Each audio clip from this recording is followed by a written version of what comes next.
Hello friends, welcome to the Exams Made Simple. So this is Prelims Booster Part 10 where we discuss important terms related to UPSC. तो कुछ terms देख लेते हैं followed by few MCQs. तो try answering them. और आप ही का revision होता है, आप ही कुछ क्वेश्चन सर्च करते हो, प्लस जो प्रीवियस ईयर क्वेश्चंस आ चुके हैं यूपीएससी में वो भी हम कुछ डिस्कस करते हैं. So it is really beneficial. Try answering them. I tell you the answer side by side. You can cross check and tell me in the comment section कि कैसा स्कोर रहा आपका. Okay, so let's start. The first important term is AQI. तो AQI क्या होता है? ये एक नंबर होता है which is a measure of air quality. Okay, तो जितना ज़्यादा AQI है वहाँ की हवा जो है उतनी ज़्यादा ख़राब है. ओके, तो दिल्ली में जैसे आप देखते होंगे आए दिन आता है कि AQI 400 और 300 में काफ़ी बना रहता है, खासकर इस पीरियड में. So that is bad air quality. Okay, अब ये कलर कोडेड AQI इंडेक्स जो था इसको लॉन्च किया गया था इंडिया में इन 2014. और इससे पब्लिक और गवर्नमेंट जो है वो समझ पाती है कि एयर की कंडीशन क्या है और आगे क्या मेजर्स लिए जाने हैं इस सिचुएशन को कॉम्बैट करने के लिए. ओके, तो उसकी सिवियरिटी के मुताबिक तो 6 कैटेगरीज होती हैं AQI की. तो यहाँ पे 6 कैटेगरीज बताई गई हैं. 0 to 50 में अगर है तो it is good, 50 to 100 is satisfactory, 100 to 200 is moderately polluted and 200 to 300 is poor, 300 to 400 is very poor and 400 to 500 is severe.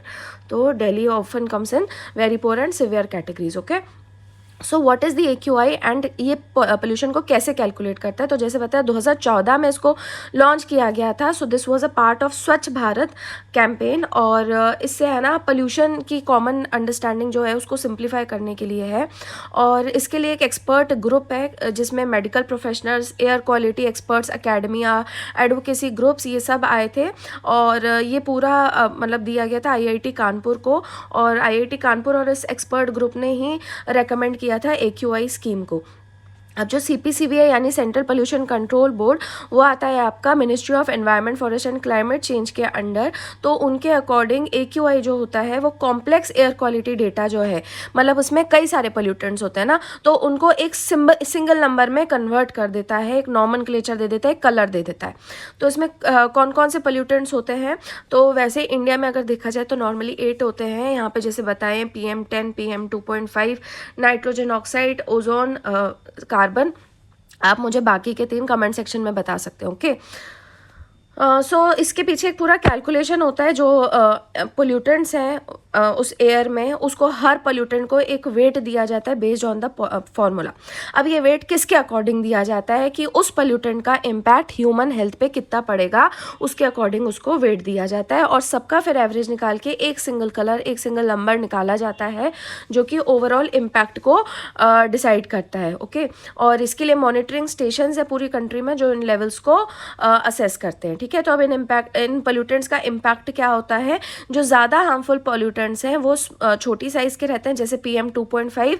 अब PM2.5 जो है ये एटमॉस्फेरिक पार्टिकुलेट मैटर है जिसका डायामीटर 2.5 माइक्रोमीटर से कम रहता है. या फिर जो एक ह्यूमन हेयर है उसके डायमीटर का करीब 3% रहता है, तो इतना छोटा रहता है. और इसकी वजह से रेस्पिरेटरी प्रॉब्लम्स होती हैं, विजिबिलिटी घट जाती है. और इसको आप केवल इलेक्ट्रॉन माइक्रोस्कोप से डिटेक्ट कर सकते हो क्योंकि ये बहुत ज़्यादा ही छोटा रहता है. ठीक है, इसका साइज़. और इसके साइज़ की वजह से ये ईजिली नोज़ के थ्रू, थ्रोट के थ्रू आ सकते हैं आपके सर्कुलेटरी सिस्टम में. और क्रॉनिक डिजीजेस भी हो सकती हैं जैसे अस्थमा हो गया and heart attack, bronchitis and other respiratory problems. तो AQI से क्या गवर्नमेंट पॉलिसी इन्फ्लुएंस होती है डेफिनेटली. अब जैसे यहाँ पे जब दिल्ली में पोल्यूशन बढ़ जाता है तो वहाँ के जो गवर्नमेंट है वो मेजर्स अनाउंस करती है. तो जब अभी सिवियर कैटेगरी में आ गया था तो ग्रैप है यहाँ पे प्लान जो होता है, ग्रेडेड रिस्पॉन्स एक्शन प्लान, उसका स्टेज 4 को इन्होंने शुरू कर दिया था. और ग्रैप को स्पेशली इमरजेंसी मेजर्स के लिए ही बनाया गया है कि जब एयर क्वालिटी बहुत ही बुरी हो जाए. तो अब इसके तहत क्या किया है, जो डीजल 4 व्हीलर्स हैं उनका यूज़ प्रोहिबिट कर दिया है, मतलब खासकर जो BS6 कंप्लाइंट नहीं है.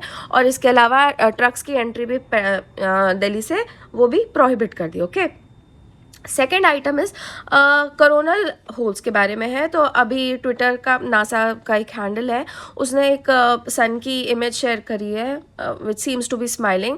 और नासा सोलर डायनामिक्स ऑब्जर्वेटरी ने इसको कैप्चर किया है.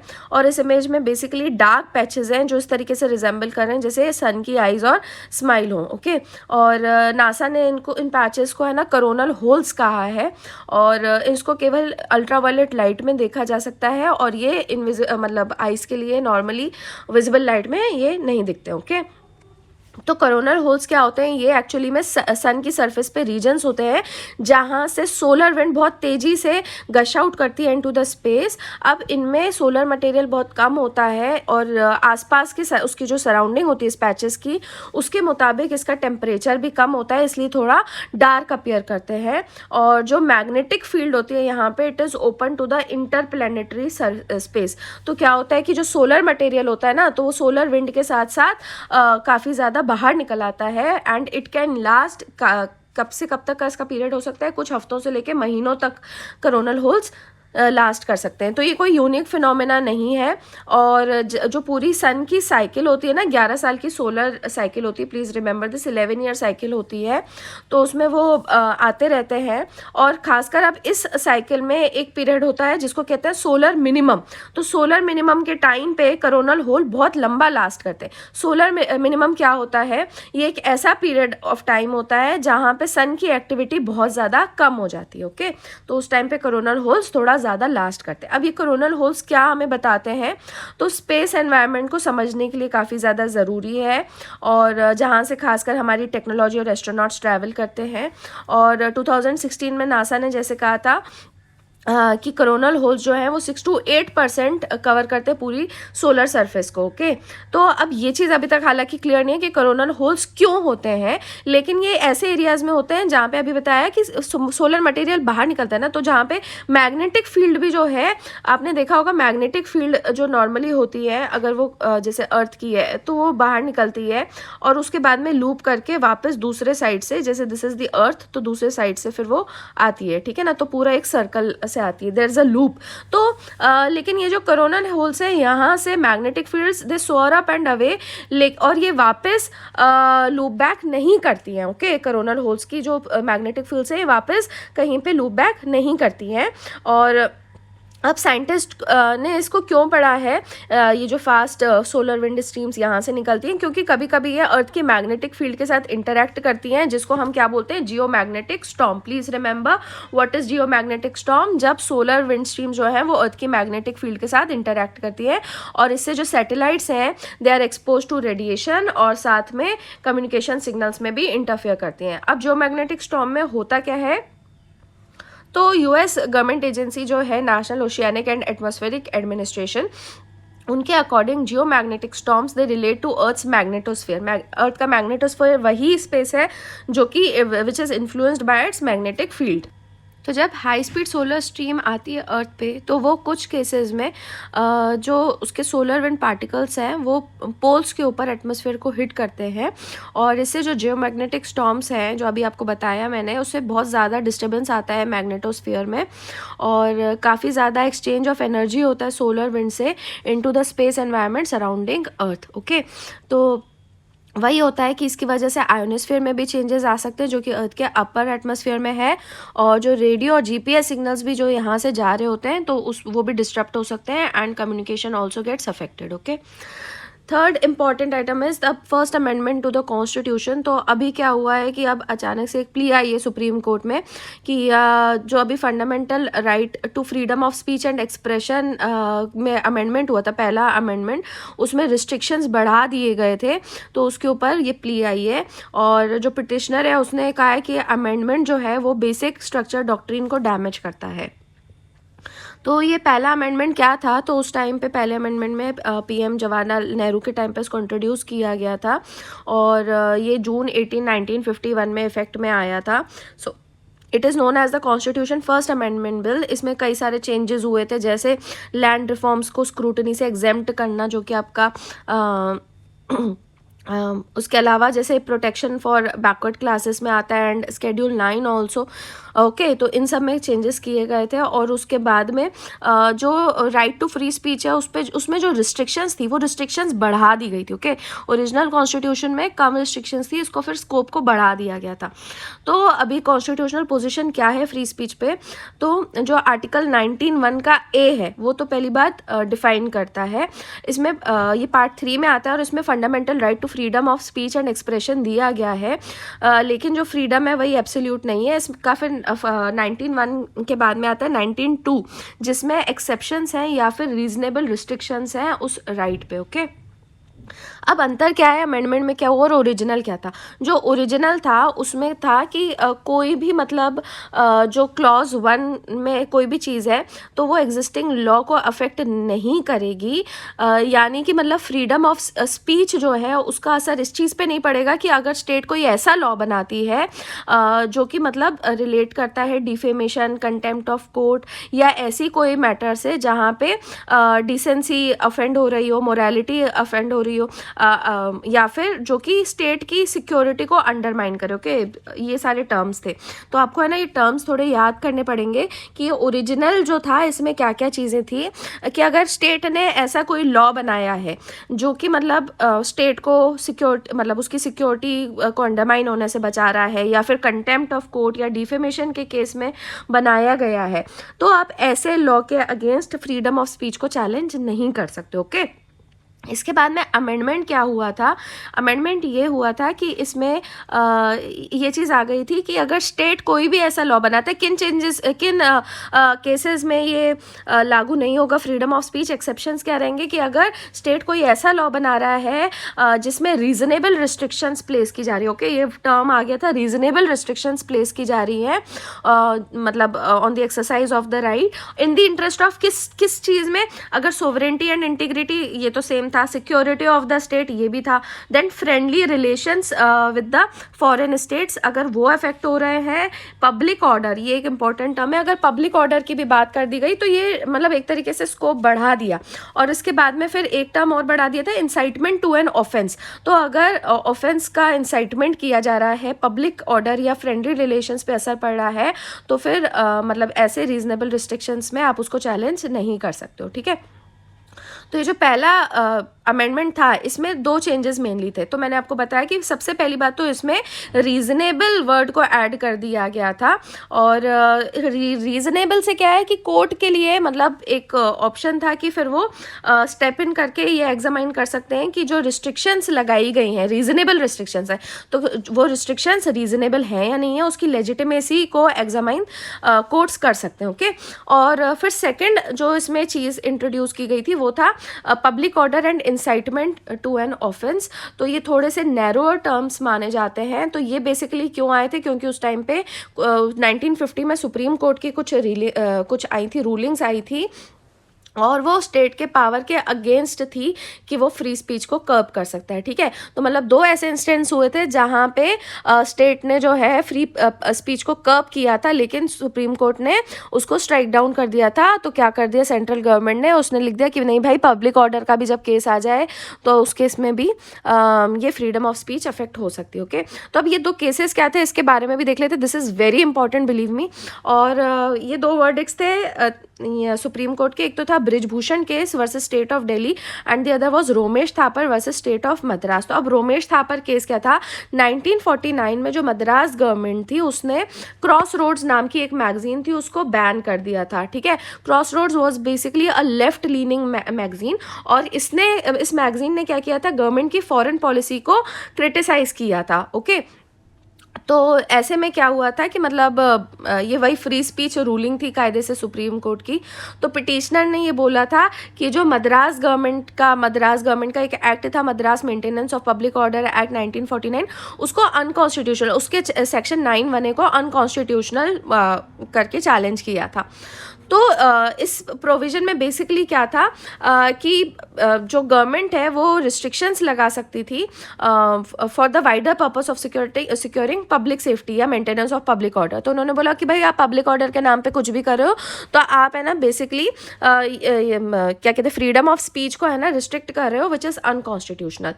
तो कोर्ट ने फिर उस टाइम पे पब्लिक सेफ्टी और पब्लिक ऑर्डर को डिफाइन किया और उसके बाद में उन्होंने एग्जामाइन किया कि भाई ये आर्टिकल 19(2) जो है जिसमें रिस्ट्रिक्शंस है उसमें आते हैं कि नहीं आते हैं।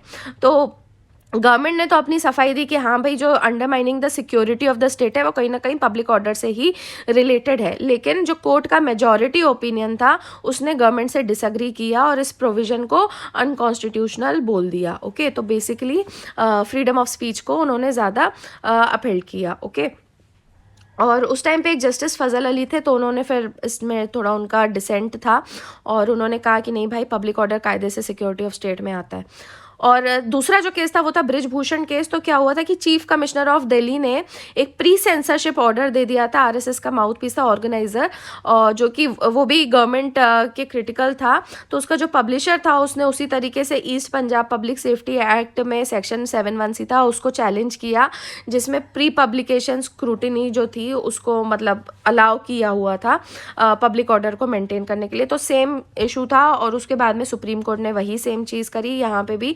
फिर जस्टिस फजल अली थे तो उन्होंने फिर डिसेंट किया, बाकी लोग इसके फेवर में थे। ओके, तो इसी के बेसिस पे, इन दो जजमेंट्स के बेसिस पर ही पब्लिक ऑर्डर वाला फैक्टर जो है वो फर्स्ट अमेंडमेंट में इंट्रोड्यूस किया गया था। तो अब ये जो स्कोप बढ़ाया गया था पब्लिक ऑर्डर के नाम पे, इसी चीज़ को अब चैलेंज किया गया है कि नहीं भाई, ये बेसिक डॉक्ट्रिन को डैमेज करता है। Okay, next important term is 2022 AP7।